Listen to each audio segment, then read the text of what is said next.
Hello everyone, welcome to Devendra UPSC Simplified.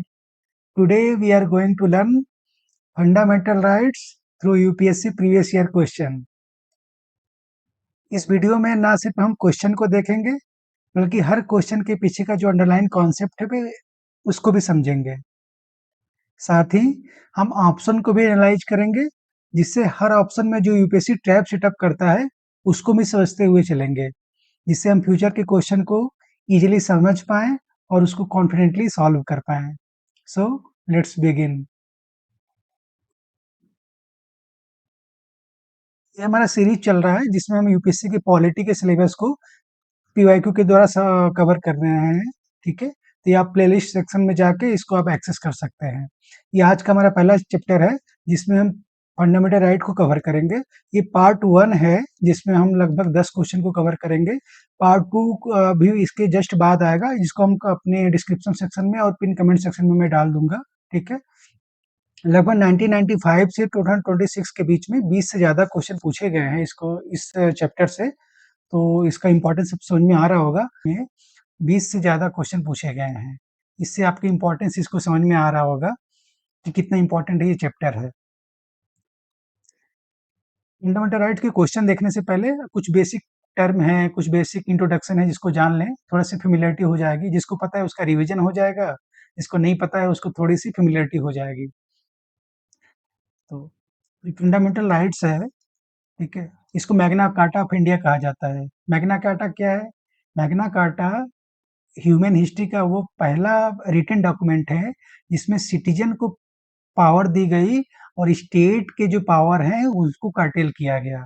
वैसे जो हमारा फंडामेंटल राइट्स है वो सिटीजन को राइट्स देता है, लिबर्टी देता है, और स्टेट के जो पावर है उसको कर्टेल करता है। इसीलिए जो फंडामेंटल राइट्स है वो हमारे कॉन्स्टिट्यूशनलिज्म, जो संविधानवाद कहा जाता है, उसको भी इंश्योर करता है। संविधान में इसको पार्ट 3 में रखा गया है, और ये जो आर्टिकल है, आर्टिकल 12 से आर्टिकल 35 के बीच में रखा गया है। आर्टिकल 12 जो है वो एक्चुअली फंडामेंटल राइट्स तो नहीं है, बट उसमें स्टेट की डिफिनीशन दी गई है। तो ये जो फंडामेंटल राइट्स होता है वो क्या होता है? ये जो फंडामेंटल राइट्स है, rights of the citizen against the state होता है। तो स्टेट कौन होता है? ये जो इसमें आर्टिकल 12 में जो डिफाइंड है उसमें स्टेट होता है। इसमें दिया गया है कौन कौन से: government of India, legislature, government of state, और अदर लोकल बॉडी, इस और other local body. Supreme Court ने इसके वेरियस इंटरप्रिटेशन में जो स्टेट के जो डेफिनेशन को काफी ब्रॉड किया है। ये बहुत नैरो डेफिनेशन नहीं है, बहुत ब्रॉड डेफिनेशन है। अगर कोई प्राइवेट एजेंसी भी स्टेट के रोल को फंक्शन कर रही है तो भी उसको हम स्टेट के डेफिनेशन में मानेंगे। अगर वो एजेंसी भी किसी सिटीजन के फंडामेंटल राइट्स को कर्टेल करता है तो भी हम उसके खिलाफ जैसे कोर्ट में जाके हम इसको इन्फोर्स करा सकते हैं। तो इसका ये मतलब है। बाकी ये हमने बताया कि ये लिमिटेशन है जो हमारा स्टेट है उसके पावर को लिमिट करता है। ठीक है, और जो है जो फंडामेंटल राइट्स है ये जस्टिसिएबल है। जस्टिसिएबल का मतलब अगर हमारा फंडामेंटल राइट्स वायलेट होता है तो हम कोर्ट में जाके, स्पेशली फंडम जो सुप्रीम कोर्ट है, इसको कहा जाता है वो डिफेंडर और protector of the fundamental rights है। इसके पास हम जाके हम इसको इन्फोर्स करा सकते हैं। सुप्रीम कोर्ट कैसे इन्फोर्स करेगा? Supreme Court various writs issue करता है जिसके थ्रू ये जो वेरियस जो एजेंसियां होती हैं स्टेट की, उनको ये ऑर्डर देगा कि सिटीजन के जो फंडामेंटल राइट्स हैं उसको रिस्टोर किया जाए। So let's start our first questions. 2026 के क्वेश्चन देखेंगे, बहुत इंटरेस्टिंग क्वेश्चन है। इस तरह के क्वेश्चन यूपीएससी पहली बार बना रहा है जिसमें किसी पर्टिकुलर आर्टिकल के डेफिनेशन को एक पैराफ्रेज में उसने डिजाइन किया हुआ है। तो इसमें पूरा का पूरा ये जो क्वेश्चन है वो आर्टिकल 13 के डेफिनेशन पे है। आर्टिकल 13 में क्या है? आर्टिकल 13 में जो लॉ का डेफिनेशन है उसको बताया गया है। तो सबसे पहले हर एक क्वेश्चन में सबसे पहले आप क्वेश्चन को देखेंगे, पॉज करेंगे, उसका आंसर देंगे, फिर एनालिसिस को देखेंगे। तो चलिए सॉल्व करते हैं इसे। इसमें दिया हुआ है X was addressing a seminar on the meaning of the term law as provided under Article 13, Part 3 of the Constitution of India. X explained that the meaning of the term law in the Constitution of India was very comprehensive. It's very comprehensive. It's included ordinance, orders, even rules and regulations. दूसरा एक व्यक्ति है Y. Y pointed out that the term law in Article 13 also include customs or usage having the territory of in the territory of India having the force of law, to which X was not convinced. इस not पे focus करिए, सिर्फ इसकी वजह से इस question का answer बदल गया है, नहीं तो इस क्वेश्चन का आंसर कुछ और होता है। तो समझ गए क्वेश्चन में क्या कह रहा है। एक्स कोई लेक्चर में लॉ के डिफिनीशन बता रहा है कि लॉ एक बहुत कॉम्प्रिहेंसिव है, उसमें हमारे ऑर्डिनेंस भी शामिल होते हैं, ऑर्डर भी है, रूल्स हैं, रेगुलेशन है, बाई लॉ वगैरह होते हैं।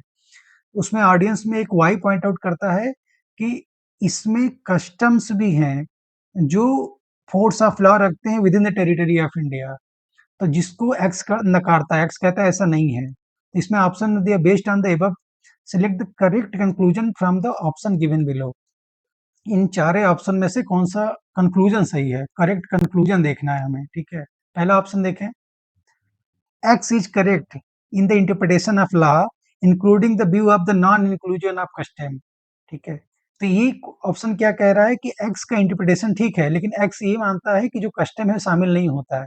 तो क्या ऑप्शन ये सही है? बिल्कुल नहीं, क्योंकि आर्टिकल 13 में ये डिफिनीशन दिया गया है कि उसमें जो लॉ तो ऑर्डिनरी लॉ के साथ साथ रूल्स, बाय रूल्स और जो कस्टम्स और यूजेज हैं जो फोर्स ऑफ लॉ रखते हैं, वो भी लॉ का एक पार्ट है। तो ऑप्शन एक जो है वो गलत हो जाएगा। दूसरा ऑप्शन क्या हो जाएगा, the view of Y that law include custom is not correct. ये भी गलत हो जाएगा, क्योंकि हमें पता है कस्टम जो होता है वो इंक्लूडेड हो जाएंगे। तीसरा है the view of both X and Y are correct. Y तो करेक्ट है, एक्स क्यों गलत हो गया? एक्स ने एक्स इसलिए गलत हो गया क्योंकि जब वाई यहाँ सजेस्ट कर रहा है कि कस्टम्स और यूजेज भी शामिल होते हैं, तो एक्स उसको डिसएग्री करता है, इसलिए एक्स ये भी स्टेटमेंट गलत हो जाएगा, ये दोनों सही नहीं है। तो लास्ट ऑप्शन बचता है the view of only Y is correct. The view of only Y, this will be the correct answer. बहुत इंटरेस्टिंग क्वेश्चन है, लेकिन हर एक सीरियस स्टूडेंट को आर्टिकल 13 और आर्टिकल 12 के जो डेफिनेशन है उसको पता होना चाहिए। 12 में स्टेट का डेफिनेशन है, आर्टिकल 13 में लॉ का डेफिनेशन है। जो लॉ है उसमें आर्टिकल 13 में फोर क्लॉजेस दिए हुए हैं, सब क्लॉज 1, फिर सब क्लॉज 2, फिर सब क्लॉज 3 और फिर सब क्लॉज 4। फर्स्ट में जो है वो प्री कॉन्स्टिट्यूशनल लॉ है। सेकेंड में जो है उसमें ये दिया गया है कि पार्लियामेंट जो है कोई ऐसा लॉ नहीं बना सकता जो फंडामेंटल राइट को एब्रिज करे। थर्ड में जो है इसमें यही है, ये जो लॉ का जो रियल डेफिनेशन है यहाँ पे है, आर्टिकल 13 सब क्लास 3 में जो है ये जो पूरा लॉ का जो डेफिनेशन दिया गया है। और जो फोर है इसमें ये दिया गया है कि जो कॉन्स्टिट्यूशनल अमेंडमेंट एक्ट हैं वो लॉ के दायरे में नहीं आते हैं। ठीक है, तो ये आपको पता होना चाहिए, ये आर्टिकल बहुत इंपॉर्टेंट है। ठीक है, तो इसका आंसर क्या हो जाएगा? आंसर हो जाएगा डी। आगे बढ़ते हैं, यहाँ पे इस कॉन्सेप्ट को समझ ले सकते हैं कि हमने क्या बताया, लॉ जो होता है वो क्या होता है, ये कॉम्प्रिहेंसिव है, ये कॉम्प्रिहेंसिव है। इसमें ऑर्डिनेंस भी है, बाई लॉज भी होते हैं, रेगुलेशंस भी होते हैं और इसमें कस्टम्स भी होते हैं। अब इसमें ट्रैप की बात करते हैं। इस क्वेश्चन में आपने देखा ना कि ऑप्शन को अगर हम जो लास्ट स्टेटमेंट है अगर उसको ढंग से नहीं पढ़े तो इस क्वेश्चन को हम गलत कर सकते थे। इसमें एक्स तो सही है बट पूरी तरह से एक्स सही नहीं है, वाई तो सही है बट वाई पूरी तरह से सही है, क्योंकि वाई ही सिर्फ कहता है कि उसमें कस्टम भी शामिल होते हैं, वाई एक्स कहता है उसमें कस्टम शामिल नहीं होते हैं। तो इस तरह से जब हम क्वेश्चन पढ़ते हैं तो क्वेश्चन को एक अंडरलाइन करते हुए और उसको बारीकी से समझते हुए चलते हैं, फिर उसके बाद हम ऑप्शन को टिक करते हैं। ठीक है, आगे बढ़े तो यहाँ पे आप पढ़ सकते हैं, इसका एक्सप्लेनेशन दे सकते हैं कि आर्टिकल 13(3) में हमारा ये जो लॉ का जो डेफिनेशन दिया गया है, ठीक है, इसमें order, by law, ordinance, regulation और कस्टम और यूजेज है जिसमें having a force of law होता है, ये आपको याद रखना है। Because X rejected the inclusion of custom or usage in the definition, their interpretation was legally flawed and incomplete. Yes, it was incomplete. X का जो definition था वो incomplete था, क्योंकि X कहता था कि उसमें custom और usage शामिल नहीं होते हैं। Y indirectly करेक्ट था, क्योंकि उसमें कस्टम वो कहता है कि बाकी जो X तो बताया X प्लस कस्टम के साथ है ना, तो X भी है प्लस कस्टम और यूजेज भी है, तो Y का ये कहना था, इसलिए जो होता है ये हमारा ये वाला लास्ट डी वाला स्टेटमेंट वो सही हो जाएगा कि Y only is correct option. ठीक है, आगे देखते हैं।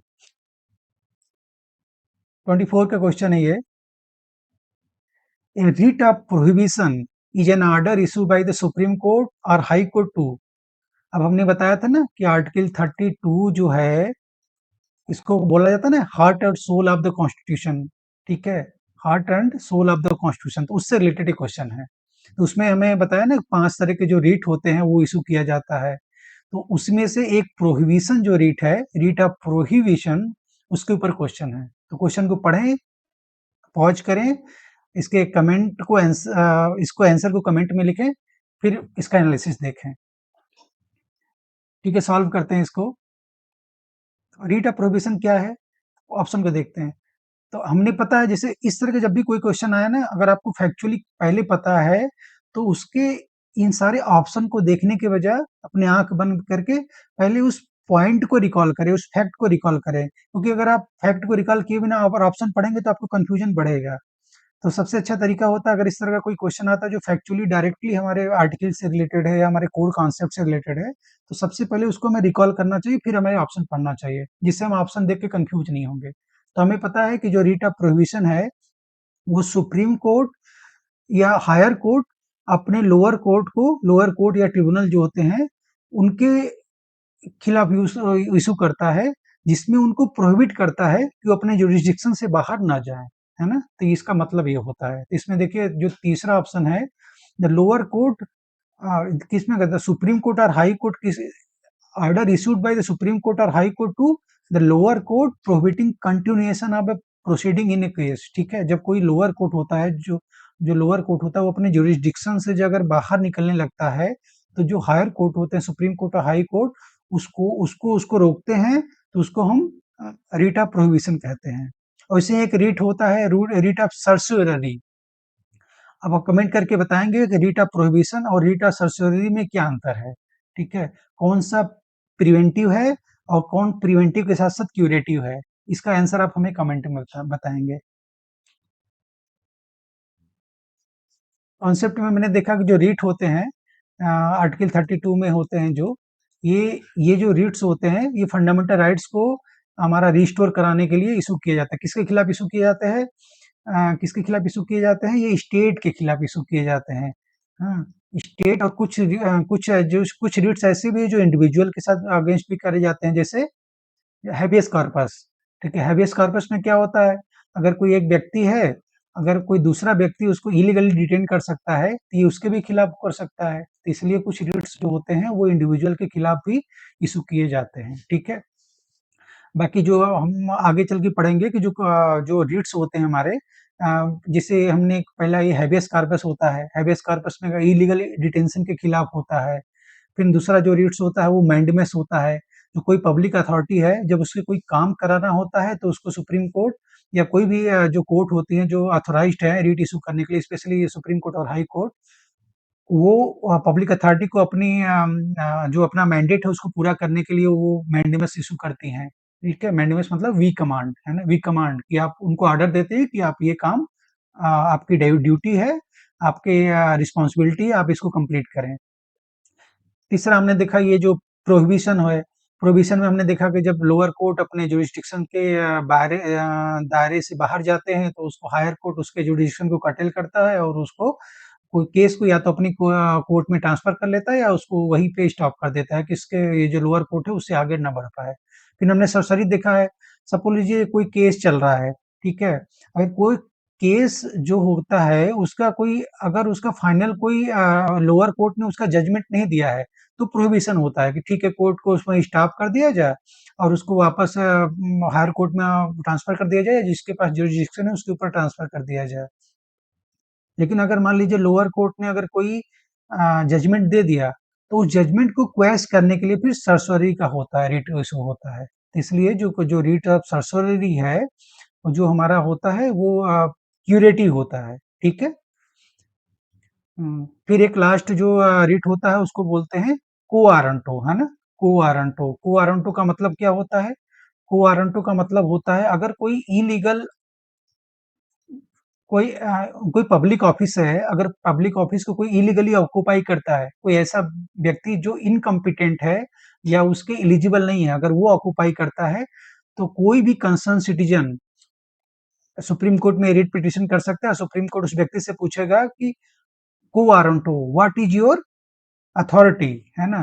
तो अगर वो प्रूफ नहीं कर पाएगा तो उसको वो ऑफिस खाली करना पड़ेगा, ठीक है? इससे हमारा जो illegal occupation of public office उससे उससे हमारा ये सुप्रीम कोर्ट इस रिट के थ्रू हमें सिक्योरिटी प्रोवाइड करता है, ठीक है? तो यहाँ पे आप पढ़ सकते हैं, ये जो रिट जो प्रोहिबिशन है वो हायर कोर्ट के द्वारा लोअर कोर्ट को जो होता है प्रोसीडिंग को कंटिन्यू नहीं करने के लिए, आउटसाइड जो एक्सीडिंग अपने जुरिस्डिक्शन को हाइड करने के लिए, ठीक है?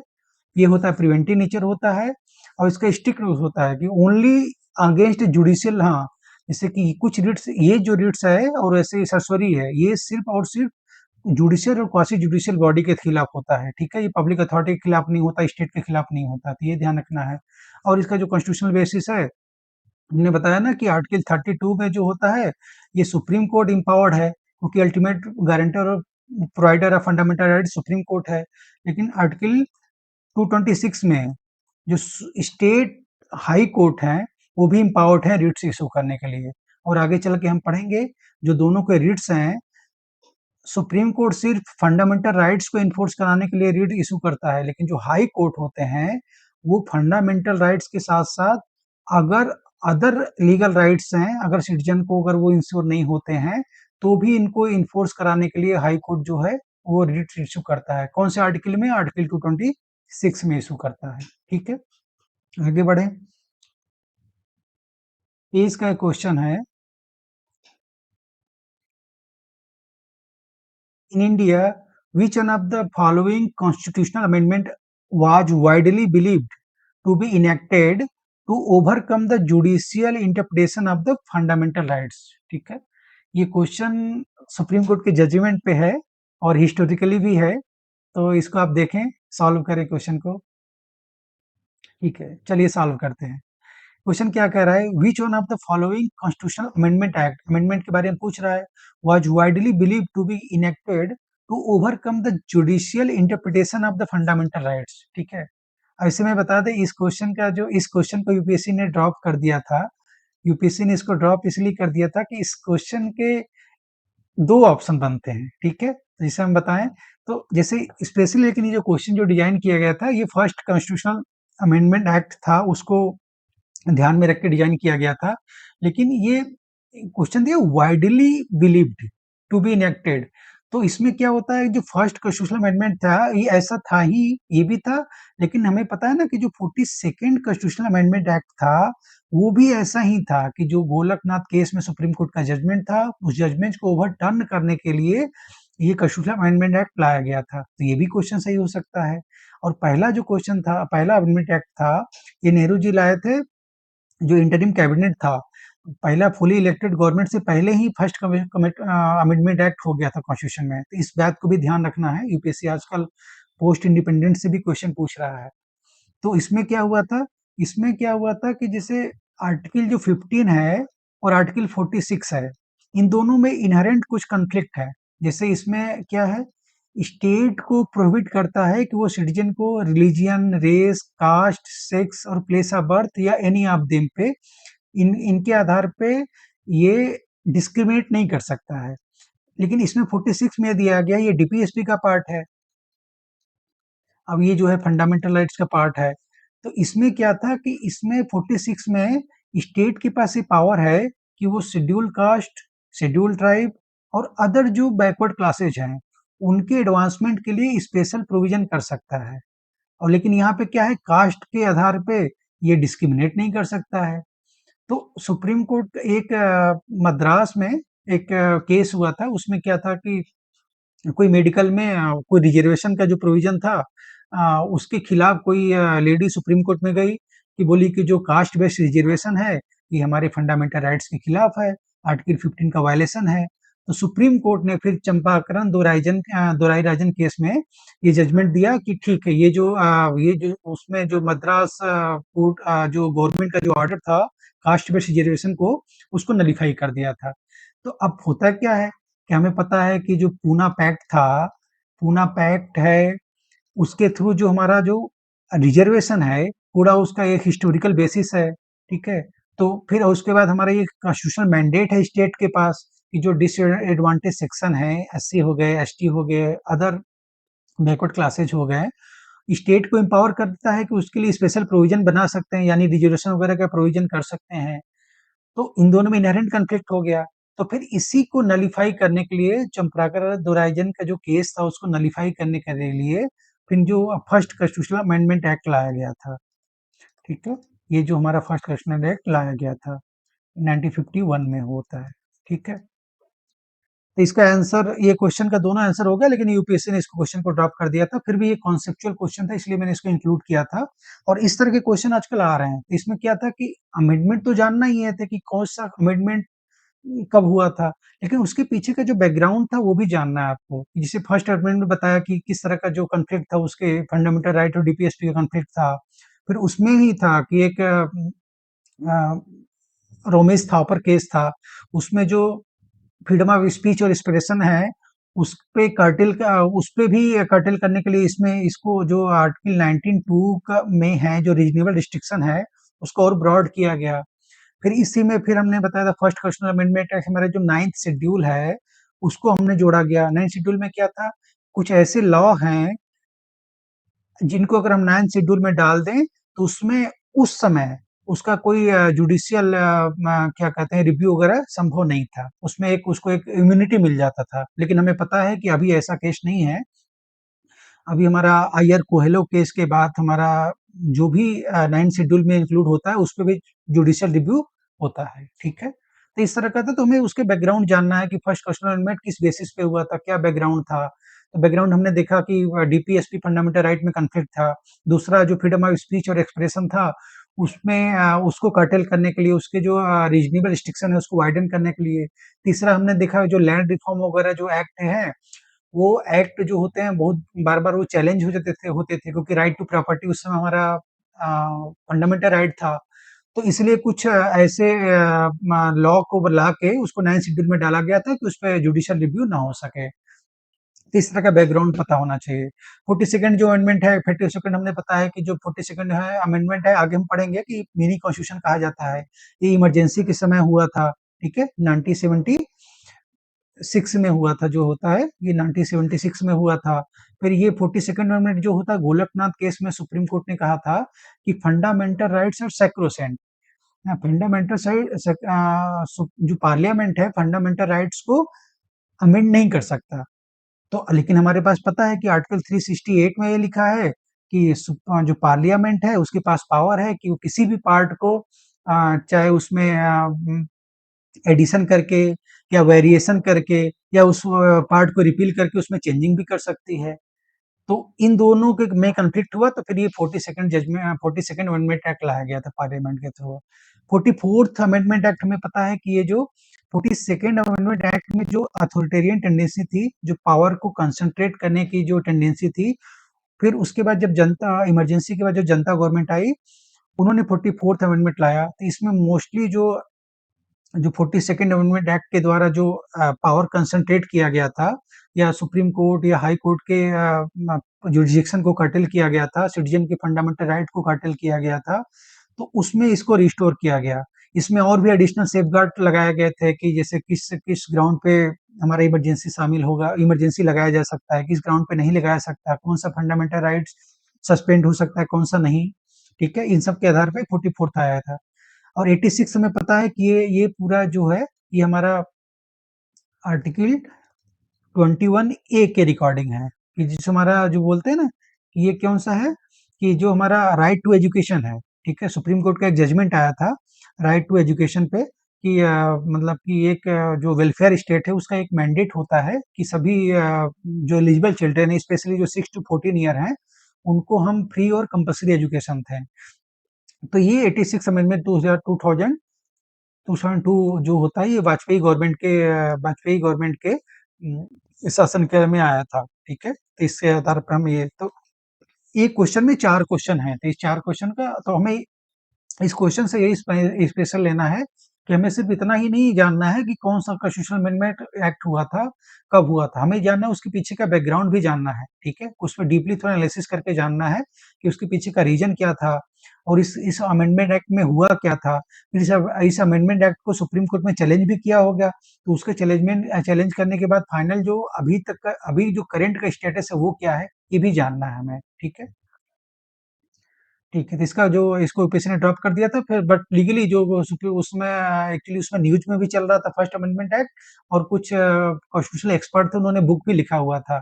तो क्वेश्चन का जो आंसर यही था, बट ठीक है, इसको यूपीएससी ने ड्रॉप कर दिया क्योंकि इसके दोनों ऑप्शन संभव हो सकते थे। ठीक है, तो आगे बढ़ते हैं।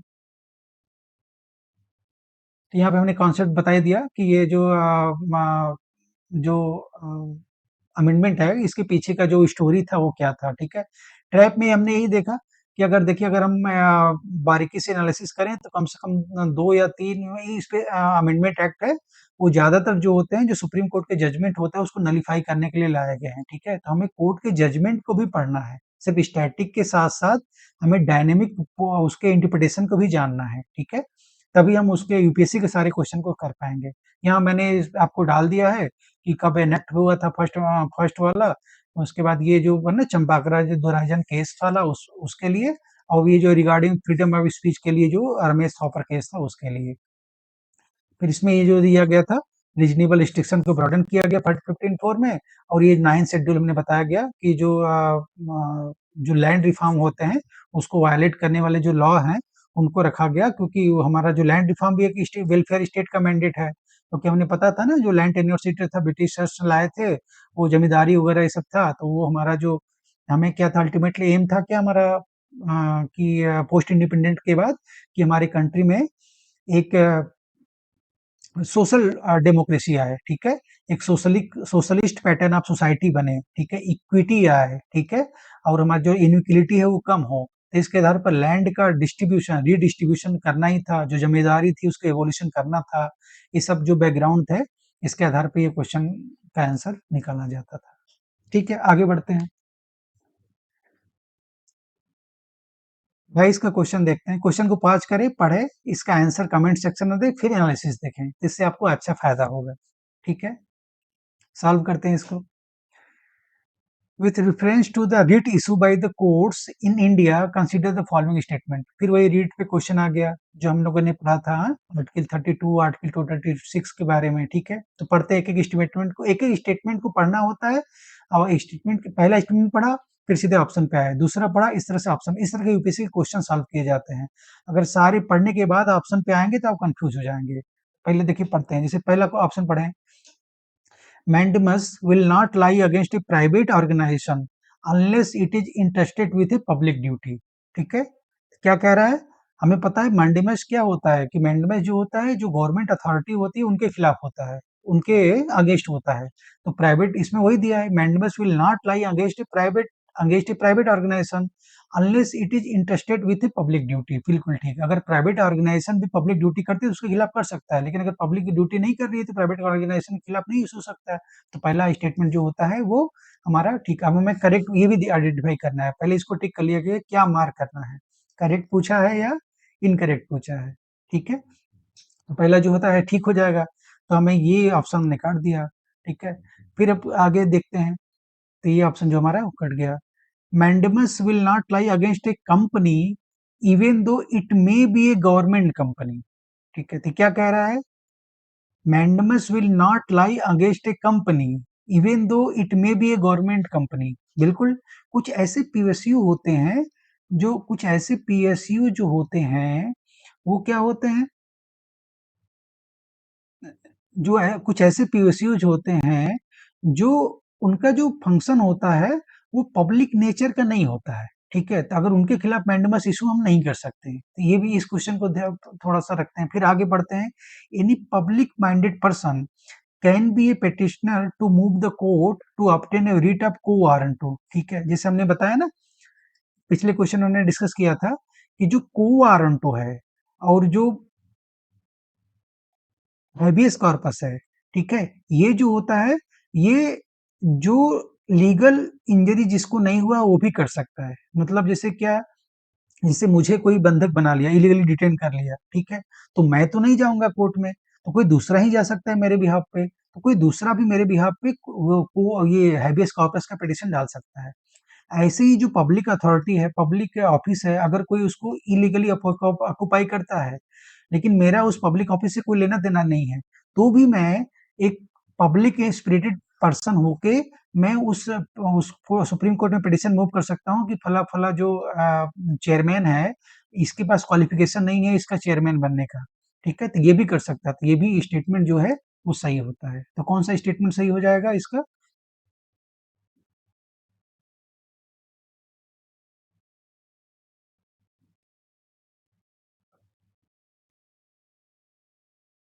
तो इसका ये तीनों स्टेटमेंट जो होता है वो ठीक हो जाएगा, ठीक है? तो पहला भी देखा हमने सही है, दूसरा भी ठीक है, ठीक है। पहला क्यों देखा हमने वही देखा बिल्कुल ठीक है।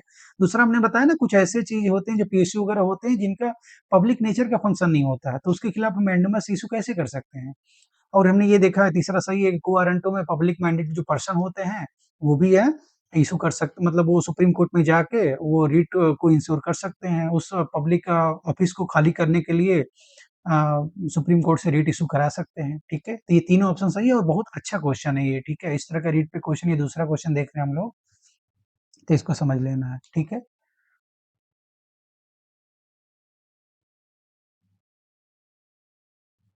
ठीक है?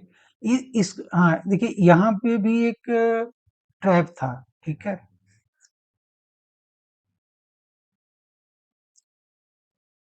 ऑफिशियल यूपीएससी का जो आंसर किया आया था, उसमें ये आया था कि ये जो मैंडेमस है, can lie against A government company, ठीक है? लेकिन जो हमारा फाइनल जो एक्सपर्ट है, वो कहते हैं कि इसका तीनों आंसर हो सकता है, क्योंकि कुछ ऐसे पब्लिक कंपनी होती हैं जिसका जो कहते हैं पीएसयू वगैरह होते हैं, जिसका पब्लिक नेचर पे उसका कोई मैंडेट नहीं है, ठीक है? जैसे सपोज़ दैट कोई ऐसी ऑर्गनाइज़ेशन है, जो सीक्रेट सर्विस में है, या कुछ ऐसी ऑर्गनाइज़ेशन है जो हमारा डिफेंस से रिलेटेड है, तो उसको हम मैडमेस इश्यू नहीं करा सकते हैं। भले वो गवर्नमेंट कंपनी है, गवर्नमेंट द्वारा फंडेड है, गवर्नमेंट द्वारा ओन्ड है, ठीक है? लेकिन जो किसी का जो फाइनल आंसर किया आया था, उसमें इसने से 2 को गलत माना था, तो ठीक है। लेकिन आगे से ध्यान रखेंगे कि ऐसा संभव है। A government company is considered an instrumentality और agency of the state under a ठीक है, क्योंकि हमें पता है कि स्टेट की डेफिनेशन जो है आर्टिकल 12 में दिया है, और जो गवर्नमेंट एजेंसी है वो स्टेट के दायरे में आती है अगर वो और दूसरा भी कोई प्राइवेट एजेंसी भी अगर गवर्नमेंट का फंक्शन कर रही है तो भी वो स्टेट के दायरे में आएगी।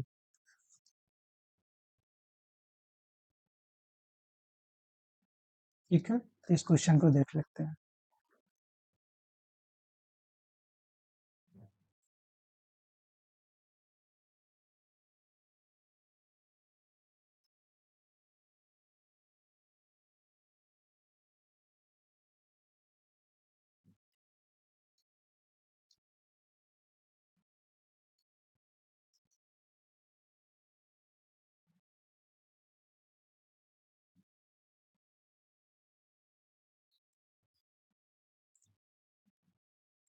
अब ये 22 का क्वेश्चन देखते हैं, ठीक है?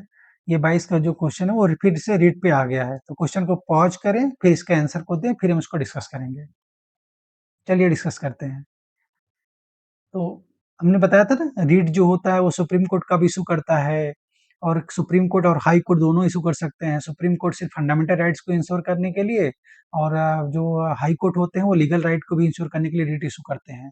तो 5 तरह का रिट होते हैं, उसी रिट के डेफिनिशन पे और उसके जो कौन सा रिट किसके द्वारा किसके इश्यू हो जाए किसको इश्यू होता है उस पे क्वेश्चन पूछा गया है। ठीक है, सॉल्व करते हैं। अच्छा, इस तरह के जो क्वेश्चन होते हैं जैसे 3 स्टेटमेंट है, फिर उसके बाद ऑप्शन दिए होते हैं, इसको सॉल्व कैसे करते हैं? तो सबसे पहले क्या करते हैं कि हम क्वेश्चन को पढ़ते हैं। एक मान लीजिए एक स्टेटमेंट पढ़े, एक स्टेटमेंट के बाद सीधे ऑप्शन पे आए। अगर आप सोचोगे तीनों ऑप्शन पढ़ने के बाद फिर हम ऑप्शन पे आए तो आप कन्फ्यूज़ हो जाएँगे, ठीक है? तो उसमें आप सबसे पहले ये देख लिया करिए हमें करेक्ट पूछा है या इनकरेक्ट पूछा है, तो इसको भी अंडरलाइन कर लिया करिए, ठीक है? पहले आप क्वेश्चन को देखते हैं।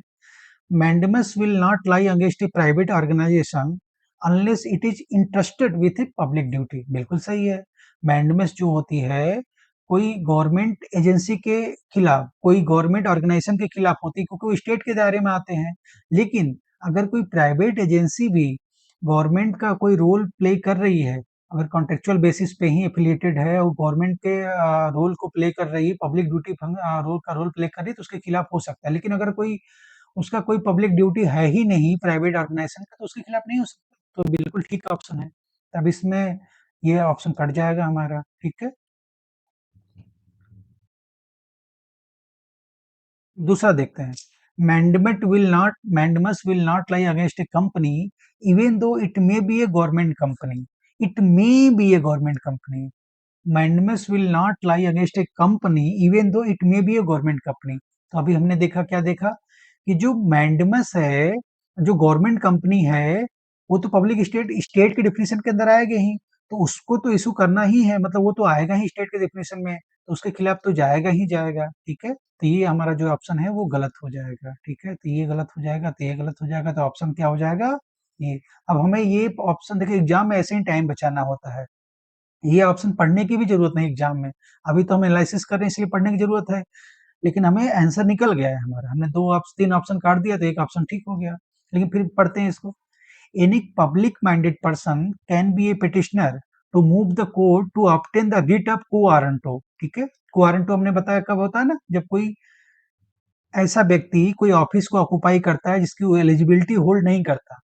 तो सपोज दैट कोई किसी पब्लिक सर्विस कमीशन का कोई चेयरमैन है, उस चेयरमैन का चेयरमैन है, उसकी कुछ एलिजिबिलिटी होती है।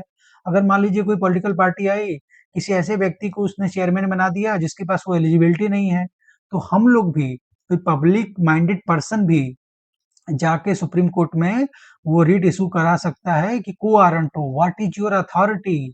ठीक है, अगर वो अपनी अथॉरिटी प्रूव नहीं कर पाया तो उसको ये चेयरमैन से इस्तीफा देना पड़ेगा, ये पद खाली करना पड़ेगा। ठीक है? तो ये बिल्कुल ठीक है। तो ये स्टेटमेंट भी सही हो गया। तो कौन-सा आंसर है? C option. ठीक है? आगे देखते हैं। ठीक है? तो ऑफिशियल आंसर की था, ये उस साल का बड़ा डिबेटेबल क्वेश्चन था। एक्चुअली कुछ एक्सपर्ट ऐसा मानते हैं कि कुछ गवर्नमेंट कंपनी ऐसी होती है जो कि पब्लिक ड्यूटी का फंक्शन नहीं करती, तो उसके खिलाफ मैंडेमस इश्यू नहीं किया जा सकता। लेकिन जो यूपीएससी का जो ऑफिशियल आंसर की है, हम उसको सैक्रोसेंट मानते हैं, इसलिए हम इसको ये देखेंगे कि जो स्टेटमेंट 2 है वो इनकरेक्ट है। ठीक है? ऑफिशियल आंसर की जो होता है वो क्या है कि because mandamus can lie against government company. ठीक, कोई भी गवर्नमेंट कंपनी है उसके खिलाफ मैंडेमस लाई करता ही करता है। ठीक है? ठीक है, तो आगे देख सकते हैं। बस हमने वही कॉन्सेप्ट में ये देखा, हमने कॉन्सेप्ट में ये देखा कि जो 5 तरह के जो रिट्स होते हैं, ठीक है? और कौन इश्यू करता है, सुप्रीम कोर्ट कौन किस लिए इश्यू करता है और हाई कोर्ट के रिट्स में कुछ अंतर होते हैं। फिर उसमें कौन कर सकता है, जैसे कि लोकस स्टेंडाई इसमें किसका होता है, जैसे होता है जिस व्यक्ति को लीगल इंजरी हुई, सपोज़ दैट कोई ऐसा काम हुआ जिससे मुझे कोई हार्म हुआ, तो मैं ऐसा पर्सन हूँ जिससे मुझे लीगल इंजरी हुई, तो मेरा लोकस स्टेंडाई उस केस में है। लेकिन कुछ ऐसे होते हैं जिसमें कि हमें लीगल इंजरी डायरेक्टली तो नहीं हुआ, लेकिन इनडायरेक्टली हुआ, तो भी हम जा सकते हैं, ठीक है? तो इस तरह से हमें याद रखना है, ठीक है? कि कौन इन्फोर्स करा सकता है उस खिलाफ। फिर हमने देखा कि किसके खिलाफ होता है, तो आर्टिकल 12 में जो है स्टेट के खिलाफ होता है, स्टेट का जो डेफिनिशन है काफ़ी ब्रॉड है। इवन जो प्राइवेट ऑर्गेनाइजेशन है, अगर वो पब्लिक ड्यूटी फंक्शन कर रही है, तो उसके खिलाफ भी इश्यू हो सकता है, ठीक है? अभी हमने ट्रैप में ये देखा हमने यूपीएससी के ट्रैप में ये देखा कि जो ऑप्शन है हम उसको एक ऑप्शन सॉल्व करने के बाद तुरंत आंसर देखते हैं। अगर हम सारे ऑप्शन करने के बाद फिर उसमें जाएँगे तो फिर हम कन्फ्यूज़ हो जाएँगे, ठीक है? तो इसी तरह हमें समय बचाना। दूसरा क्या होता है, हमें अगर सपोज़ दैट कोई 2 स्टेटमेंट पढ़ने के बाद ही आंसर मिल गया, तो तीसरा पढ़ने की भी ज़रूरत नहीं है एग्ज़ाम में, क्योंकि एग्ज़ाम में हमें समय बचाना है। यहाँ हम इसको एनालाइज़ कर रहे हैं इसलिए हम पढ़ रहे हैं, लेकिन एग्ज़ाम में ये ध्यान रखना है, ठीक है? इससे अपना समय भी बचाना है और अपनी एक्यूरेसी भी इम्प्रूव होती है इससे, ठीक है? आगे बढ़ते हैं, ठीक है? अब ये उस साल का बड़ा ये कम से कम 2 या 3 बार ये क्वेश्चन रिपीट हुए हैं इस तरह के, हम देखेंगे आगे भी इस तरह के क्वेश्चन हैं। तो राइट टू प्राइवेसी पे क्वेश्चन आया हुआ है। तो ये सुप्रीम कोर्ट का जजमेंट था, सबको पता होगा, जो भी सीरियस स्टूडेंट है वो सबको पता होता है कि जस्टिस के.एस. पुट्टास्वामी केस में सुप्रीम कोर्ट ने कहा था कि जो राइट टू प्राइवेसी है, ये integral part of right to life है, और राइट टू लाइफ किसमें होता है? आर्टिकल 21 में होता है, ठीक है? तो right to privacy is protected under which article of the constitution of India? Article 21। क्यों? क्योंकि जो प्राइवेसी होता है, जैसे आर्टिकल 21 में क्या है? Right to life with dignity. Right to life है, तो राइट टू लाइफ कैसा है? लाइफ सिर्फ एनिमल एग्जिस्टेंस नहीं है। सुप्रीम कोर्ट का इंटरप्रिटेशन है मेनका गांधी केस में कि जो लाइफ है वो life should be dignified existence, living with dignity and choice. तो जो प्राइवेसी है वो हमारा डिग्निफाइड लाइफ को इंश्योर करता है, इसलिए उसको आर्टिकल 21 में कहा लिखा गया है। वैसे भी हमें पता है कि जो सुप्रीम कोर्ट ने आर्टिकल 21 के थ्रू जो फंडामेंटल राइट्स है उसके स्कोप को बहुत ज्यादा ब्रॉड कर दिया है। डिफरेंट तरह के राइट्स हमेशा उसमें जुड़ते रहते हैं। तो हर साल कोई ना कोई राइट्स जुड़ता रहता है। जैसे इस बार का अभी 2026 का हमने बताया कि right to menstrual health, right to menstrual health is also a fundamental rights under article 21, ठीक है? तो ये भी क्वेश्चन ये टिक हो जाएगा। आर्टिकल अगर बाकी सारे आर्टिकल आपको पता होना चाहिए कि ये state shall not discriminate on any of its citizen based on the religion, race, caste, sex और place of birth, ठीक है? आर्टिकल 19 दिया है, क्या है? फ्रीडम ऑफ स्पीच और एक्सप्रेशन क्या है? राइट टू इक्वलिटी का पार्ट, राइट टू फ्रीडम का पार्ट है। आर्टिकल 29 क्या है? यही ये हमारा जो होता है कल्चरल और एजुकेशनल राइट्स होते हैं जो हमारे माइनॉरिटी को दिया जाते हैं, ठीक है? इस तरह से आगे बढ़ते हैं, ठीक है? हमने इसमें कॉन्सेप्ट वही देखा कि जो लाइफ होता है उसमें लाइफ में living with dignity plus choice होता है, ठीक है? और जो लाइफ है इसमें जो बॉडीली ऑटोनॉमी है, जो बॉडीली ऑटोनॉमी है वो एक प्राइवेसी का पार्ट है, वो भी हमारे प्राइवेसी का पार्ट है। वो भी हमारा living with choice and dignity को स्टोर करता है, ठीक है? इसलिए जो हमारा जस्टिस के.एस. पुट्टास्वामी केस में है, ठीक है? ये हुआ था। ये 9 जज बेंच कॉन्स्टिट्यूशन बेंच था, ठीक है? आपको याद होना चाहिए कि अभी तक का जो सबसे हाईएस्ट बेंच है वो हमारा 13 बेंच जज हुआ था ना। 13 बेंच हमने पढ़ा था कि जो केशवानंद भारती केस में है, ठीक है? केशवानंद भारती केस में हुआ था। अब ये जो 9 जज बेंच केस था, फिर इसमें क्या हुआ था? इसमें बताया था कि privacy as a fundamental right intrinsic to the right to life and personal liberty, ठीक है? तो इसको हमेशा याद रखें। और इसमें इसमें ट्रैप यही है कि हमें जो स्टैटिक जो हमारे फंडामेंटल राइट्स में आर्टिकल 12 से आर्टिकल 35 में दिए गए हैं, उसके अलावा भी जो सुप्रीम कोर्ट के जजमेंट आते हैं, जो इंटरप्रिटेशन आता है हमारे इस राइट्स पे कि कौन सा राइट्स किसमें है, उसको भी हमें पढ़ना होता है। स्पेशली उस साल के लिए वो बहुत इंपॉर्टेंट हो जाता है। जैसे इस बार राइट टू मेंस्ट्रुअल हेल्थ है, तो राइट टू प्राइवेसी का पार्ट है। वो राइट टू मेंस्ट्रुअल हेल्थ हमारा आर्टिकल 21 का पार्ट है। फिर हमने जैसे हमने और भी पढ़ा था, जैसे कि राइट टू स्पीडी ट्रायल, ये भी आर्टिकल 21 का पार्ट है, ठीक है? तो ऐसे इस तरह का, जैसे कि होता है ना कि हमने बताया कि ऐसे आर्टिकल 19(1) में फ्रीडम ऑफ स्पीच और एक्सप्रेशन, इसको भी ब्रॉडन किया गया है। जैसे इसमें पता है कि इसमें और भी तरह के राइट्स है, जैसे कि राइट टू रिमेन साइलेंट, ये भी एक इसका पार्ट है। तो जो एक्सप्लिसिटली मेंशन है आर्टिकल 12 से 35 के बीच में, उसको तो पढ़ना ही पढ़ना है। उसके अलावा भी सुप्रीम कोर्ट ने उसको जो इंटरप्रिटेशन है उसका और कौन सी जजमेंट है उसके राइट्स को ब्रॉडन किया है, उसको भी जानना है हमें, ठीक है। स्पेशली लगभग लास्ट के साल 2 साल के, और जो लैंडमार्क केसेस है उसको तो जानना ही जानना है हमें।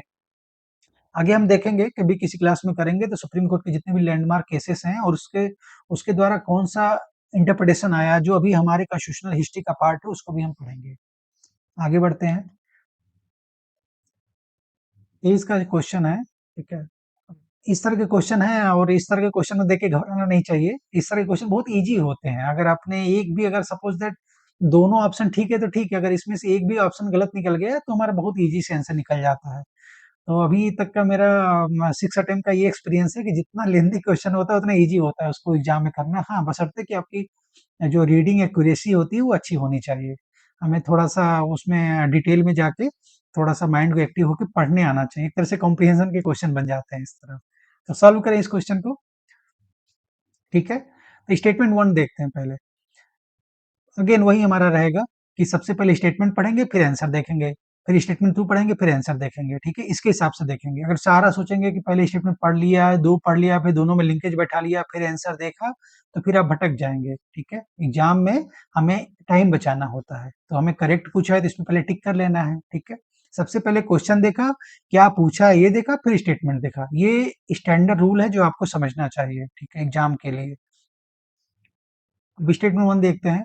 The supreme Court of India has held in some judgement that the reservation policy made under article 16 clause 4 of the Constitution of India would be limited by Article 335 of Maintenance of Efficiency of Administration। ठीक है, ये बिल्कुल है कौन सा, M Nagraj case में Supreme Court का ये जजमेंट है, ठीक है। यही है कि सुप्रीम कोर्ट कहता है, जैसे हमारे हमने बताया अभी कि स्टेट का ये मैंडेट है कि जो हमारे बैकवर्ड क्लासेज हैं, जो हमारा मार्जिनाइज कम्युनिटी है, उनको इक्वलिटी इम्प्रूव इंश्योर करने के लिए, उन इक्विटी इंश्योर करने के लिए हमें उनको कुछ पॉजिटिव डिस्क्रिमिनेशन करना पड़ता है, यानी उनको पढ़ना वो रिजर्वेशन वगैरह के कुछ प्रोटेक्टिव प्रोटेक्शन दिए जाते हैं, ठीक है। लेकिन सुप्रीम कोर्ट का ये कहना है कि रिजर्वेशन देते हुए आपको मेंटेनेंस एफिशिएंसी ऑफ एडमिनिस्ट्रेशन को भी ध्यान में रखना है, ठीक है। तो आर्टिकल जो 16 क्लास 4 है, 16 किसके लिए है, पब्लिक एम्प्लॉयमेंट के लिए है।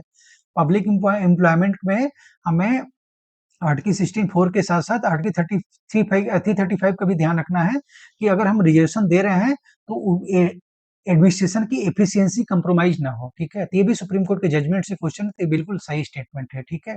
तो अब ये वाला स्टेटमेंट काट देंगे, ये इनकरेक्ट दिया है ना, तो ये डी वाला क्वेश्चन को काट देंगे हम, ठीक है, इसको काट देंगे, ठीक है। आगे बढ़ते हैं। दूसरा, article 335 constitution of India define the term efficiency of the administration, ठीक है। देखिए, एक पैटर्न आपको दिखेगा यूपीएससी के जितने भी प्रीवियस ईयर क्वेश्चन सॉल्व करेंगे, तो जब भी इस तरह का कोई क्वेश्चन आता है कि constitution of India, constitution of India defines, already हमारा इतना बड़ा कॉन्स्टिट्यूशन है, अगर एक-एक टर्म को डिफाइन करने लग गया तो फिर कॉन्स्टिट्यूशन तो फिर पढ़ते ही रह जाएँगे अपन। तो इसमें याद रखना है कि मोस्टली जो हमारा कॉन्स्टिट्यूशन है, उसमें जो टर्म है वो ब्रॉडली डिफाइंड नहीं है किसी तरह से। जैसे आगे हम देखेंगे जुडिशियल रिव्यू कहीं डिफाइंड नहीं है, जुडिशियल रिव्यू का ज़िक्र भी नहीं है। ऐसे ऑफिस ऑफ प्रॉफिट जो है, ऑफिस ऑफ प्रॉफिट वो भी डिफाइंड नहीं है, ठीक है? इस तरह का जो होता है, ये चीज़ें डिफाइंड नहीं होती हैं, ठीक है? तो ये जो दूसरा स्टेटमेंट गलत हो जाएगा। जब दूसरा स्टेटमेंट गलत हो जाएगा, तो हमें पता है कि जब दूसरा स्टेटमेंट गलत हो जाएगा, तो ये दोनों तो बिल्कुल गलत हो जाएँगे, ये दोनों करेक्ट हो ही नहीं है। तो हमारा जो सी ऑप्शन है, वो ठीक हो जाएगा, ठीक है? कि स्टेटमेंट 1 इज क्या, statement 1 is correct, statement 2 is incorrect, ठीक है? क्योंकि हमारा जो इसमें डिफाइंड नहीं है, ठीक है? तो सी ऑप्शन सही हो जाएगा। तो याद रखना ये बहुत इंपॉर्टेंट केस है। अगर आप अभी हम पढ़ेंगे, जब कॉन्सेप्चुअली पढ़ेंगे रिजर्वेशन पॉलिसी को, तो रिजर्वेशन पॉलिसी में हम देखेंगे कि जैसे कि रिजर्वेशन पॉलिसी, जैसे एक आपने देखा चंपाकरण दोराइजन केस में जो आर्टिकल 15 वर्सेज आर्टिकल 46 का जो डिबेट था, फंडामेंटल राइट्स और डीपीएसपी का जो डिबेट था, ठीक है, फंडामेंटल राइट्स और डीपीएसपी का जो डिबेट था, उसके रिगार्डिंग। और फिर हमने देखा कि जो हमारा जो रिजर्वेशन है कैसे इवॉल्व हो गया है, तो 15 क्लास 4 फिर आया, फिर 15 क्लास 5 आया, फिर अभी जो 1 थर्ड कॉन्स्टिट्यूशनल अमेंडमेंट एक्ट आया जो ईडब्ल्यूएस के लिए जो रिजर्वेशन है 10%, ठीक है, तो वो उसमें वन आर्टिकल ये 15 क्लास 6 आया, ठीक है, इस तरह से। तो इस तरह का हम इवोल्यूशन भी देखेंगे आगे चल के, कभी पढ़ेंगे, ठीक है, तो इस तरह का तो ये आपको पता होना चाहिए स्पेशली, और ये लगभग पिछले 4 या 5 साल में, इवन कह लीजिए पिछले 10 साल में, और ये एवरग्रीन टॉपिक है। रिजर्वेशन जो होता है हमेशा एवरग्रीन टॉपिक है, हमेशा इस पे क्वेश्चन बनता ही बनता है। अभी रिसेंटली सुप्रीम कोर्ट ने जजमेंट दिया है कि जो सब क्लासिफिकेशन है जो शेड्यूल कास्ट का, ठीक है, Devendra Singh versus state of Punjab case में सुप्रीम कोर्ट ने इसको हरी झंडी दे दी कि जो जिसे स्टेट जो होते हैं उनके पास अलग से एसटी लिस्ट या एससी लिस्ट नहीं होता है, ठीक है, लेकिन स्टेट जो होते हैं उसको सब क्लासिफाई कर सकते हैं। जैसे स्टेट में, जैसे आप देखोगे बिहार वगैरह में कुछ दलित हैं तो कुछ महादलित हैं, कुछ बैकवर्ड हैं तो कुछ मोस्ट बैकवर्ड होते हैं, कुछ एक्सट्रीमली बैकवर्ड होते हैं।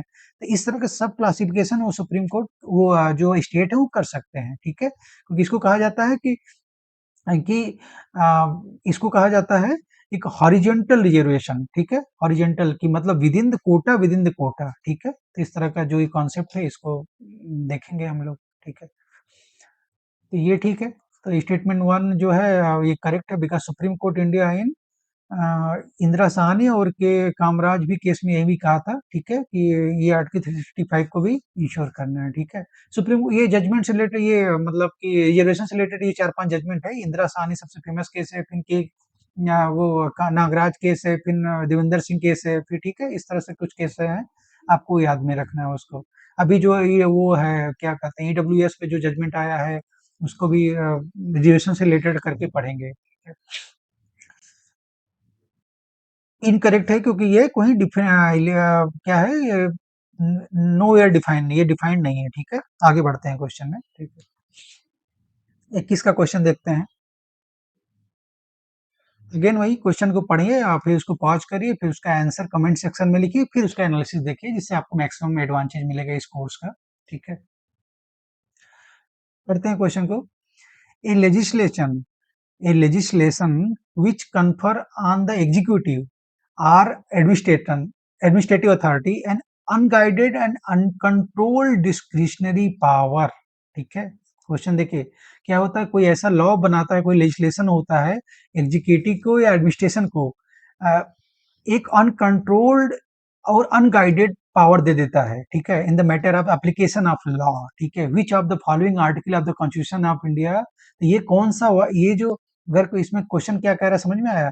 जब कोई लेजिस्लेशन है इसका काम है काम बनाना, तो ये क्या करती है किसी एग्जीक्यूटिव को या किसी एडमिनिस्ट्रेशन को ऐसा पावर देते हैं जो पावर अनगाइडेड है और जो अनकंट्रोलेबल है, मतलब उसको एकदम आर्बिट्रेरी पावर दे दिया। जब आर्बिट्रेरी पावर दे दिया तो क्या हो गया, वो रूल ऑफ लॉ का वायलेशन हो गया, ठीक है, रूल ऑफ लॉ का वायलेशन हो गया। रूल ऑफ लॉ का मतलब ही होता है क्या है, law is supreme, no one is above the law and government is limited by law itself, government also can not violate the law, ठीक है।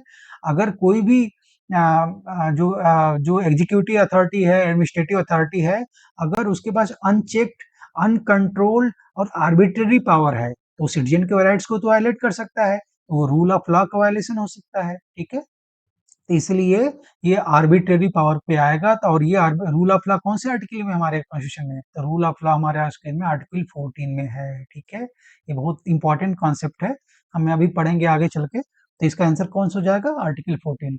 28 क्या था हमने बताया था, आर्टिकल 15 16 आर्टिकल 25 26 27 28, ये जो हमारा फ्रीडम ऑफ रिलीजन से रिलेटेड है।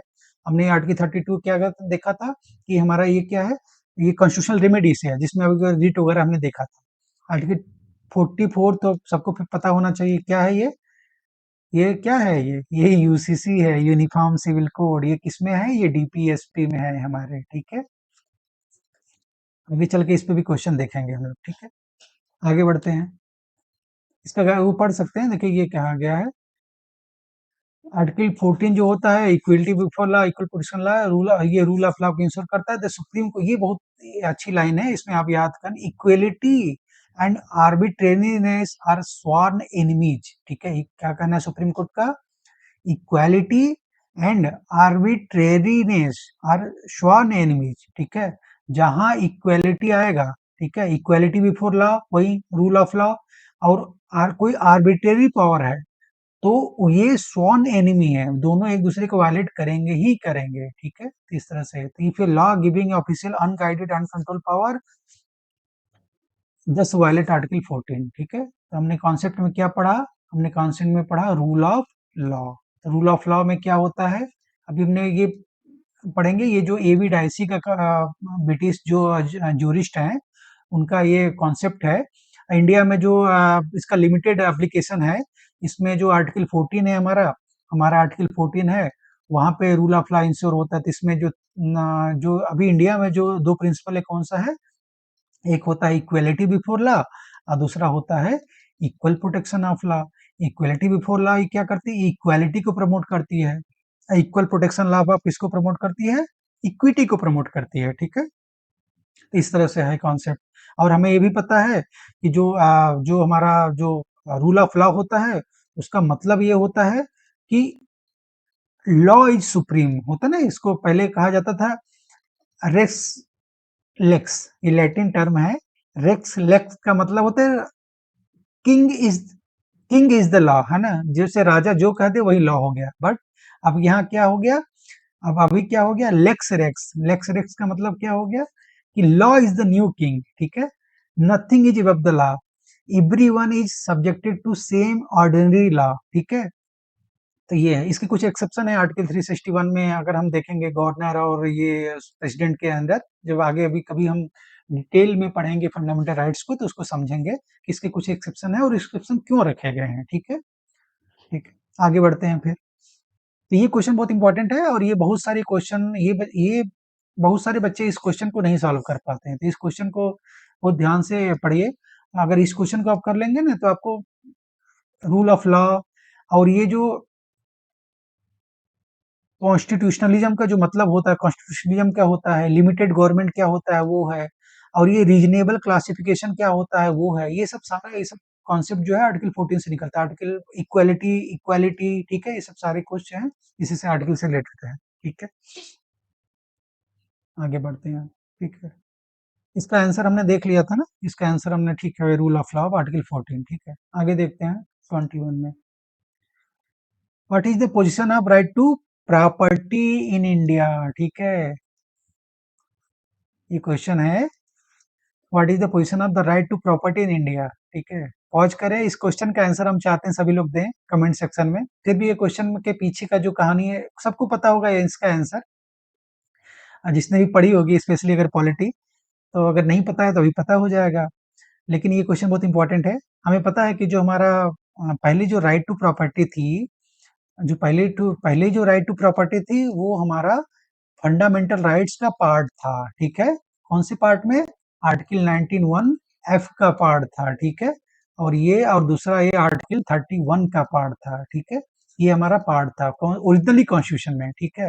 लेकिन हमें पता है, आपको बताया था कि बहुत सारे केसेस ऐसे हो रहे थे कि जिससे हमें लैंड रिफॉर्म भी लाना था, जमींदारी एबॉलिशन वगैरह भी लाना था।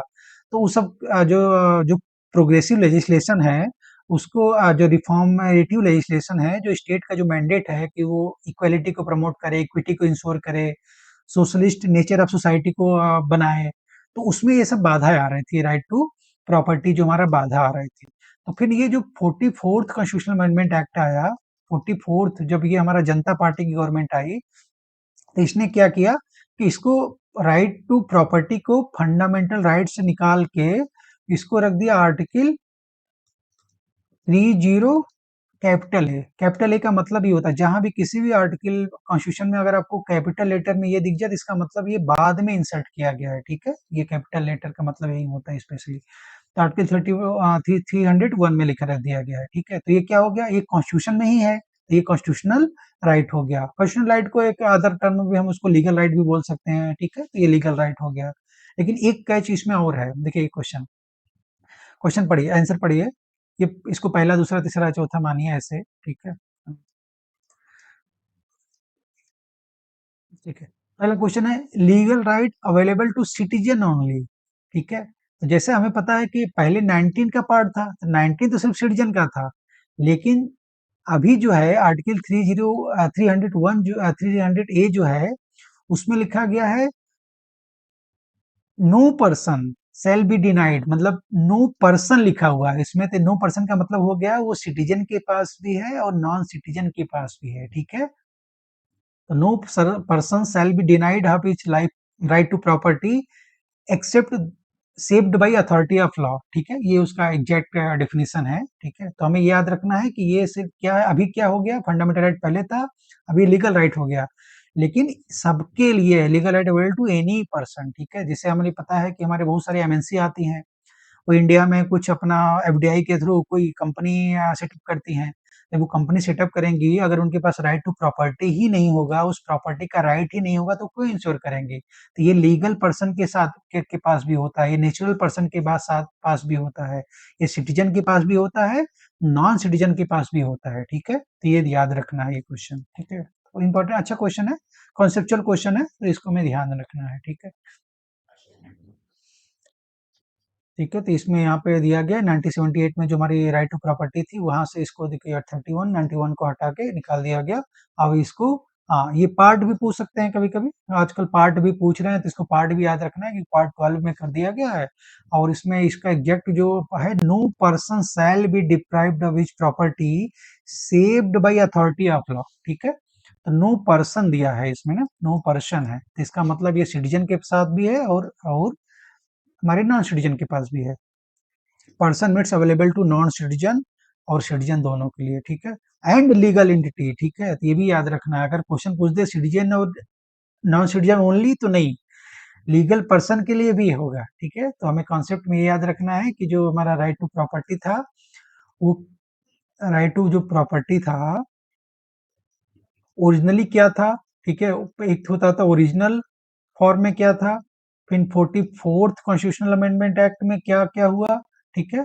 और ये किसके लिए था, मतलब कि इसका जो नेचर है वो किसके लिए है, ठीक है। तो हमें पता है सिटीजन के लिए भी है और नॉन सिटीजन के लिए भी है, कोई लीगल पर्सन होता है उसके लिए भी है, ठीक है, इस तरह से, है ना। और अभी किस आर्टिकल में किया गया है, तो आर्टिकल 300 कैपिटल ये है, ठीक है। तो इसको कॉन्स्टिट्यूशनल राइट भी बोला जाएगा, क्यों कॉन्स्टिट्यूशनल राइट में, क्योंकि कॉन्स्टिट्यूशन में एक आर्टिकल के थ्रू इसको इंश्योर किया गया है, ठीक है। तो इसको कॉन्स्टिट्यूशनल राइट बोला जाता है। लीगल राइट वो होते हैं जो लीगली किसी स्टेट्यूट के द्वारा, पार्लियामेंट के किसी स्टेट्यूट के द्वारा, लॉ के द्वारा उसको हमें सिटीजन को गारंटी की जाती है, ठीक है। तो उसको ऐसा भी है, फिर जितना भी फंडामेंटल राइट्स के अलावा जितने भी लॉ हैं, मतलब कॉन्स्टिट्यूशन में जो राइट्स हैं, उसको हम एक तरह से लीगल राइट्स भी बोलते हैं, ठीक है। अगर ऑप्शन कॉन्स्टिट्यूशनल राइट होता तो उसको भी मानते हैं, कॉन्स्टिट्यूशनल राइट नहीं है तो उसको लीगल राइट भी मान सकते हैं, ठीक है। तो ये ऑप्शन हो गया इसका। आगे बढ़ते हैं। अब इसमें हाँ, अब इस क्वेश्चन में हमने देखा ना कि इस क्वेश्चन में ट्रैप क्या था। इस क्वेश्चन में ट्रैप ये था कि यही, अगर जिसको सिर्फ यही पता होता कि हाँ ठीक है ये लीगल राइट है, ठीक है, तो वो काम नहीं बनता। लेकिन हमें पता है कि ये इसमें ये भी ध्यान देना है कि उसका नेचर भी बदला है, पहले सिर्फ सिटीजन के था, अब वो नॉन सिटीजन को भी हो गया है। तो इस तरह से भी क्वेश्चन को पढ़ना होता है। जहां जहां भी कॉन्स्टिट्यूशन में, स्पेशली पार्ट 3 में, फंडामेंटल राइट्स के वाले पार्ट में, अगर वहां पे सिटीजन लिखा है, तो वो राइट्स और सिर्फ सिटीजन को है। अब वहां पे लिखा है एनी सेक्शन ऑफ या एनी सेक्शन ऑफ सिटीजन या एनी पर्सन लिखा हुआ है, अगर वहां पे लिखा है स्पेशली एनी पर्सन लिखा हुआ है, तो वो जो राइट्स होता है वो सिटीजन के साथ साथ नॉन सिटीजन को भी शामिल होगा। आगे हम लोग देखेंगे, या तो आप लोग कमेंट करके हमें बताएं इस क्वेश्चन का आंसर कि कौन कौन सा ऐसा राइट्स है जो सिर्फ और सिर्फ सिटीजन के पास है, और कौन कौन सा ऐसा राइट्स है जो सिर्फ और सिर्फ मतलब दोनों के पास है, सिटीजन के पास भी है, नॉन सिटीजन के पास ही है। और अभी हमने एक क्वेश्चन देखा कि कौन सा ऐसा राइट्स है जो लीगल पर्सन को भी अवेलेबल है, तो इसको भी आप ध्यान में रख सकते हैं, ठीक है। और चलिए अब मैं बता ही देता हूँ एक्चुअली इसका आंसर एक बार, क्योंकि थोड़ा सा है, बहुत सारे लोग को ये कंफ्यूज करता है, तो एक बार मैं बता देता हूँ कि जिससे, और इसके पीछे का वो भी जानना है हमें कि मतलब ऐसा क्यों, किस चीज को रटना नहीं है। जैसे कि हमें पता है कि जो कुछ राइट्स देते हैं सिर्फ सिटीजन के हैं, और कुछ सिटीजन प्लस नॉन सिटीजन के पास हैं, ठीक है। तो ये है, तो जैसे हमें पता है ना कि जैसे कि अब आर्टिकल 15 है, ठीक है, और आर्टिकल 16 है, ठीक है, आर्टिकल 19 है, 29 हो गया और 30 हो गया, बाकी जितने हैं सब दोनों के लिए हैं, ठीक है। तो 15 में क्या है, इसमें क्या लिखा है, state shall not discriminate on any citizen on ground of religion, race, caste, sex और प्लेस ऑफ बर्थ, ठीक है? तो ये रेजिडेंट के आधार पे तो कर सकता है। तो ये 15 में ये याद रखना है कि ये नॉन डिस्क्रिमिनेटरशिप मतलब ये सिटीजन के खिलाफ है, ये आर्टिकल उस पे लागू नहीं होता है। कोई सपोज दैट कोई फॉरेनर आके इंडिया में बस गया और वो स्टेट उसके खिलाफ कोई एक्शन लेता है तो वो कहता है कि नहीं हम you can not discriminate against me, तो ये गलत हो जाएगा, ठीक है? तो ये आर्टिकल 15 सिर्फ और सिर्फ सिटीजन के लिए है। 16 में पता है पब्लिक एम्प्लॉयमेंट है, पब्लिक एम्प्लॉयमेंट में सिर्फ सिटीजन के खिलाफ सिटीजन के लिए होता है, ठीक है? नॉन सिटीजन के लिए नहीं होता है, ठीक है? 19 है फ्रीडम ऑफ स्पीच और एक्सप्रेशन, ठीक है? तो हमें पता है कि हमारे पास ऑलरेडी हम लोग हम भारतीय हैं, कितना बोलते रहते हैं, तो हमारे पास फ्रीडम ऑफ स्पीच एक्सप्रेशन तो है ही। अगर हम फॉरेनर को भी दे दें तो फिर तो हो गया, फिर आपस में तू मैं होता रहेगा। इस तरह से याद कर सकते हैं इसको कि आर्टिकल 19 सिर्फ और सिर्फ इंडियन को अवेलेबल है, सिटीजन को अवेलेबल है। और 29 और 30 तो कल्चरल और एजुकेशनल राइट है, ठीक है? तो इसमें क्या है कि स्पेशली 30 जो होता है वो हमारा माइनॉरिटी के लिए है, और ये 29 है इसमें ये एनी सेक्शन ऑफ सिटीजन मतलब ये दोनों के लिए है, ठीक है? तो इसमें जो उनका जो डिस्टिंक्ट लैंग्वेज होता है, कल्चर होता है, उसको सेव करने के लिए होता है, कल्चरल एजुकेशनल राइट बोलते हैं। तो ठीक है, तो ये इसमें सिर्फ सिटीजन को दिया जाता है कि जो अपना डिस्टिंग्विश्ड कल्चर है उसको वो सेव करें, ठीक है? तो इतना याद रखना है कि ये 15, 16, 19, 29, 30 ये सिर्फ और सिर्फ सिटीजन को अवेलेबल होता है, बाकी सारे राइट्स दोनों को अवेलेबल होते हैं। उसको रिवाइज कर लेते हैं। जैसे हमें पता है कि जो हमारा फंडामेंटल राइट्स है, ठीक है, ये यूएस के जो बिल ऑफ राइट्स है वहां से इंस्पायर्ड है, ठीक है? जो फंडामेंटल राइट्स है वो हमारे कौन से पार्ट में दिया गया है? यह पार्ट 3 में दिया गया है, ठीक है? पार्ट 3 में है। और कौन कौन से आर्टिकल में है? आर्टिकल 12 टू आर्टिकल 35 के बीच में दिया गया है, ठीक है? और हमारे फंडामेंटल राइट को कितने पार्ट में कितने कैटेगरी में कैटेगराइज किया गया है? तो 6 कैटेगरी है। वो कौन कौन सा कैटेगरी है? जैसे में राइट टू इक्वालिटी हो गया, ठीक है? राइट टू इक्वालिटी कौन से आर्टिकल के बीच में है? Article 14 to 18। फिर क्या हो गया? राइट टू फ्रीडम में जो है, राइट टू फ्रीडम किस में है? Article 19 to 22। फिर राइट अगेंस्ट एक्सप्लॉइटेशन है,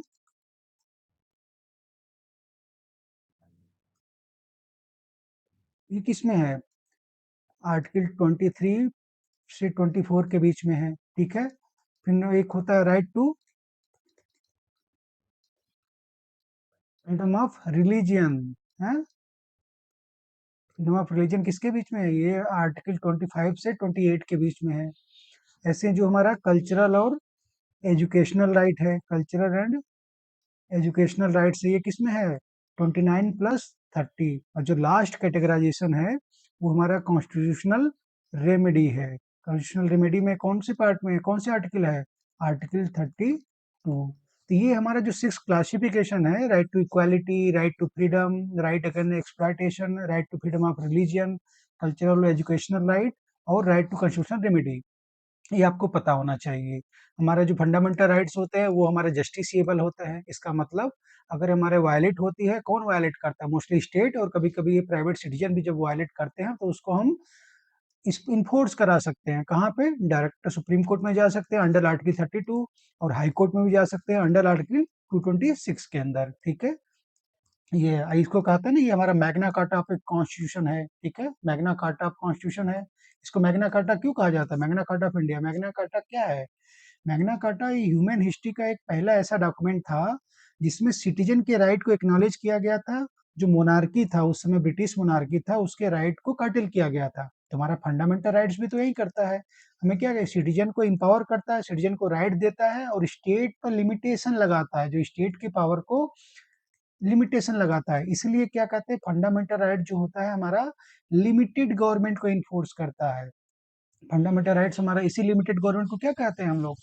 कॉन्स्टिट्यूशनलिज्म है क्या? कॉन्स्टिट्यूशनलिज्म, कॉन्स्टिट्यूशनलिज्म, ठीक है? ये हमारा कोर कॉन्सेप्ट है। Finally thank you so much for watching. इस वीडियो में मैंने फंडामेंटल राइट्स का कवर किया है। इसमें हमने पार्ट 1 को कवर किया। अगली जो वीडियो है, अगले वीडियो में हम पार्ट 2 को कवर करेंगे। पार्ट 2 में क्या होगा, अगला जो 10 क्वेश्चन है उसको हम कवर करेंगे। इस वीडियो के डिस्क्रिप्शन पार्ट में और पिन कमेंट सेक्शन में मैं उसको डाल दूंगा। यहाँ पे प्लेलिस्ट चल रहा है, यूट्यूब पे प्लेलिस्ट आप एक्सेस कर सकते हैं, जिसमें हम यूपीएससी की पॉलिटी के सिलेबस को हम पीवाईक्यू के द्वारा कवर कर रहे हैं।